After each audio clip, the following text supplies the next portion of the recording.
আবারও বিজিবির বাধার মুখে কাজ বন্ধ করতে বাধ্য হল ভারতীয় সীমান্ত রক্ষী বাহিনী বিএসএফ।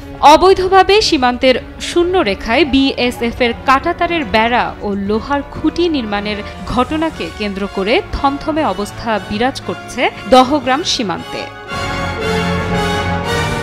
17 মার্চ সকালে লালমনিরহাটের পাটগ্রাম উপজেলার দহগ্রামের সর্দারপাড়া সীমান্তে আন্তর্জাতিক আইন লঙ্ঘন করে কাঁটাতারের বেড়া ও লোহার খুঁটি নির্মাণের চেষ্টা করে ভারতীয় সীমান্তরক্ষী বাহিনী বিএসএফ। ভারতের পশ্চিমবঙ্গ বিএসএফ 6 ব্যাটালিয়নের অরুণ ক্যাম্পের সদস্যদের সহায়তায় এ বেড়া নির্মাণ করতে থাকে। স্থানীয়রা বিষয়টি দেখে বিজিবিকে জানালে ঘটনাস্থলে বিজিবি গিয়ে বাধা দিলে এক পর্যায়ে কাজ বন্ধ করে ঘটনাস্থল থেকে চলে যায় বিএসএফ সদস্যরা।